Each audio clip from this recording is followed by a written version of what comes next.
Hello दोस्तों, स्वागत है आप सभी का आपका अपने चैनल बेसिक नॉलेज में। दोस्तों आज आप लोग क्लास 9 का वीकली टेस्ट होने वाला है झारखंड बोर्ड का। जी हाँ दोस्तों, फटाफट से देख लीजिए क्या क्या क्वेश्चन आज आप लोग एग्जाम में आ सकता है। जी हाँ दोस्तों, बहुत महत्वपूर्ण सवाल है, उसमें से एग्जाम आज क्वेश्चन आज एग्जाम में जरूर भिड़ेगा। तो चलिए फटाफट से देखते हैं, और अभी अगर अच्छा लगे तो अपने दोस्तों को जरूर बताइएगा ताकि आगे भी बोर्ड एग्जाम में ऐसे ही आप लोग का हेल्प हो सके। देखिए सबसे पहला सवाल क्या है कि निम्नलिखित में से कौन ऊर्जा की इकाई नहीं है, इनमें से कौन एक ऊर्जा का मात्रक नहीं है बोल रहा है। ठीक है, तो जूल, न्यूटन मीटर, किलोवाट की किलोवाट घंटा। तो यहाँ देख सकते हैं दोस्तों, जो पावर का होता है ना वो किलोवाट होता है या वाट होता है, तो ये आप लोग का ऊर्जा का मात्रक नहीं है। बाकी जूल भी ऊर्जा का मात्रक है। न्यूटन मीटर क्या होता है, न्यूटन एफ फोर्स का होता है इंटू एस, तो ये भी आपका किसका, कार्य का ही होता है। ठीक है, तो न्यूटन मीटर कार्य का होता है, तो कार्य का भी जूल ही होता है ना, तो ये भी आप कह सकते हो ऊर्जा का भी जूल होता है, तो ये भी आपका हो जाएगा ऊर्जा का मात्रक। किलोवाट घंटा भी होता है, बट किलोवाट नहीं होता, ये आपका पावर का होता है, क्षमता का होता है। ठीक है, नेक्स्ट देखिए, यदि किसी पिंड की गति दुगुनी कर दी जाए तो हो जाए, उससे गति ऊर्जा कितनी हो जाएगी। तो दुगुनी अगर कर दो गति ऊर्जा तो क्या हो जाएगा, देखो गति ऊर्जा का formula half m v square होता है। दुगुना कर दो भी, ठीक है, 2 भी कर दो, कितना हो जाएगा, 4 भी का स्क्वायर हो जाएगा। तो यहाँ क्या हो जाएगा, हाफ एम वी स्क्वायर, यानी कि हाफ एम और भी की जगह 2 भी की जगह कितना 4 भी का स्क्वायर हो जाएगा। तो 4 आगे कर दो, यानी 4 गुना हो जाएगा। ठीक है, 4 गुना बोले तो ऑप्शन नंबर ए। अगला सवाल, एक पिंड ऊंचाई h से गिर रहा है, h/2 ऊंचाई से गिरने के बाद इसके पास क्या होगा। तो भाई आधा ऊंचाई, मान लो यहाँ टोटल ऊंचाई कितना है, h है। ठीक है, यहाँ से गिर रहा है तो यहाँ से यहाँ आके अटक गया, तो भाई यहाँ पे स्थिर ऊर्जा कितनी होगी, आधा होगी। स्थितिज ऊर्जा कितनी होगी, आधी होगी, और जितना गति ऊर्जा था उसका भी क्या हो जाएगा, आधा हो जाएगा। ठीक है, तो यहाँ पर स्थिर ऊर्जा क्या हो जाएगी, आधी, और गति ऊर्जा भी क्या हो जाएगी, आधी हो जाएगा। ऑप्शन नंबर सी बिल्कुल सही हो जाएगा।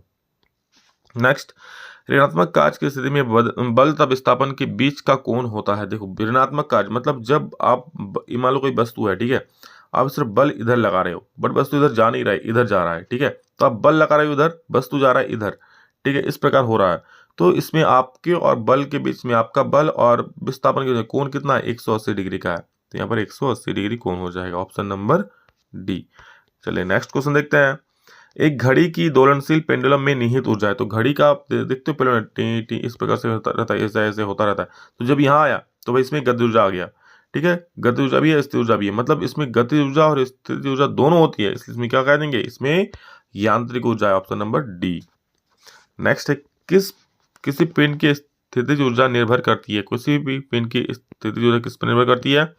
तो देखो यहाँ पर उसको स्थिति और विन्यास पर निर्भर करती है। देखिए स्थितिज ऊर्जा का फॉर्मूला क्या होता है, mgh। ठीक है, तो द्रव्यमान पर भी निर्भर है और किस पर निर्भर है, ऊंचाई पर, क्योंकि ये तो कांस्टेंट होता है 9.8 g का वैल्यू, गुरुत्व त्वरण का वैल्यू कितना होता है 9.8 मीटर पर सेकंड स्क्वायर।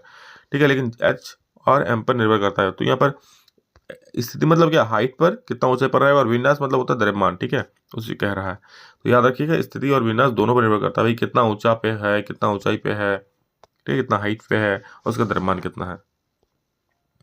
यांत्रिक ऊर्जा में शामिल है, यांत्रिक ऊर्जा में क्या शामिल होता है दोस्तों, तो यांत्रिक ऊर्जा इक्वल होता है स्थितिज ऊर्जा प्लस गतिज ऊर्जा, इसलिए इसमें स्थितिज ऊर्जा और गतिज ऊर्जा दोनों शामिल होती है। Option number C is the right answer.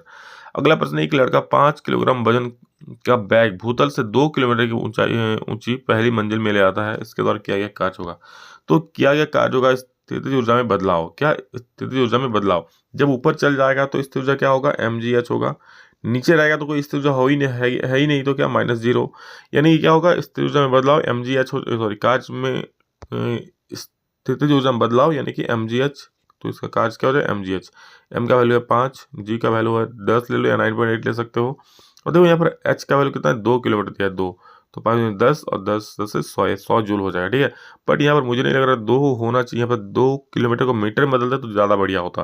ठीक है, उसके अनुसार आप लोग जब मीटर बदलोगे ना, अगर मान लो उसका मीटर में बदल देते हैं तो आपका आंसर उतना आएगा नहीं, है नहीं ऑप्शन में, तो आप 2 लेके चलो, इसका 100 जूल हो जाएगा। नेक्स्ट क्वेश्चन हम लोग आए, किसी वस्तु की गति ऊर्जा के लिए व्यंजक है। गति ऊर्जा का फॉर्मूला क्या होता है, तो हाफ एम वी स्क्वायर होता है, पता ही है सबको, ऑप्शन नंबर बी सही हो जाएगा जी। नेक्स्ट, विद्युत ऊर्जा का 1 यूनिट बराबर होता है, विद्युत ऊर्जा का 1 यूनिट किसके बराबर होता है, तो वो होता है दोस्तों 3.6 × 10⁶ जूल के बराबर होता है, ये याद रख लीजिएगा। यानी ऑप्शन नंबर जो है दोस्तों आप लोगों का बी बिल्कुल सही उत्तर हो जाएगा। ठीक है, तो इतने सारे क्वेश्चन आप लोग एग्जाम के लिए बहुत महत्वपूर्ण, शानदार है। ठीक है, देख लीजिए और जाके एग्जाम दीजिए, इसमें से बहुत सारे क्वेश्चन आ सकते हैं, बहुत महत्वपूर्ण है सारे सारे के सारे सवाल। ठीक है, चलो so love you all, thank you all of you. अभी कल फिर जल्द मिलेंगे, तो जय हिंद, वंदे मातरम।